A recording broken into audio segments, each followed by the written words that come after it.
ചാഴൂർ 8-ാം വാർഡിലെ ഇഞ്ചമുടി മാട്ടുമ്മൽ പ്രദേശത്തെ വെള്ളപ്പൊക്ക ഭീഷണി നിലനിൽക്കുന്ന പ്രദേശങ്ങളിൽ ഗീതാ ഗോപി MLAയുടെയും തൃശൂർ ജില്ലാ കളക്ടറുടെയും നേതൃത്വത്തിൽ സന്ദർശനം നടത്തി. വെള്ളക്കെട്ടിന് കാരണമാകുന്ന ചിറക്കൽ തോടിലെ ചണ്ടികളും കുളവാഴകളും നീക്കം ചെയ്യുന്നതിന് മേജർ ഇറിഗേഷനോട് MLA നിർദ്ദേശം നൽകി.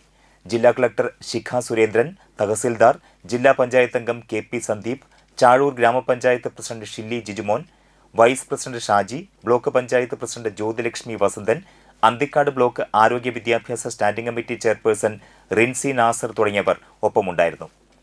ചിറക്കൽ, ഇഞ്ചമുടി പ്രദേശങ്ങളിൽ തുടർച്ചയായി ഉണ്ടാകുന്ന വെള്ളപ്പൊക്ക ഭീഷണി ഒഴിവാക്കുന്നതിന് ഒരു മാസ്റ്റർ പ്ലാൻ തയ്യാറാക്കുമെന്ന് ഗീതാ ഗോപി MLA അറിയിച്ചു.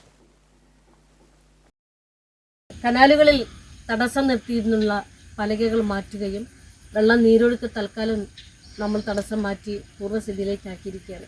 പക്ഷേ ഇതിൽ പ്രധാനമായിട്ടുള്ള ചിറക്കൽ തോട് അടിയന്തരമായിട്ട് ചണ്ടികൾ മാറ്റാൻ മേജർ ഇറിഗേഷൻ ഡിപ്പാർട്ട്മെൻറ്റും ഡിസ്ട്രിക്ട് കളക്ടറും ബോധ്യപ്പെടുത്തുകയും അത് മണിക്കൂറുകൾക്കുള്ളിൽ ചിറക്കൽ കനാലിലെ ചണ്ടികൾ നീക്കം ചെയ്യാൻ ജങ്കാർ JCB വന്ന് തന്നെ അതിൻ്റെ പ്രവൃത്തി ഉടനെ ആരംഭിക്കും. അതിനായുള്ള മുന്നൊരുക്കങ്ങളിൽ പ്രധാനപ്പെട്ട എൻ്റെ പ്രിയ നാട്ടുകാർ, അതുപോലെ തന്നെ ബന്ധപ്പെട്ട ഗ്രാമപഞ്ചായത്ത്, ജില്ലാ പഞ്ചായത്ത്, ബ്ലോക്ക്, സിവിൽ ഡിഫൻസും ഫയർഫോഴ്സും എല്ലാവരുടെയും സഹകരണത്തോടെ ആ പ്രവൃത്തി അതിവേഗത്തിൽ മണിക്കൂറുകൾക്കകം ഇപ്പോൾ നമ്മൾ പ്രവർത്തനം പുനരാരംഭിക്കും.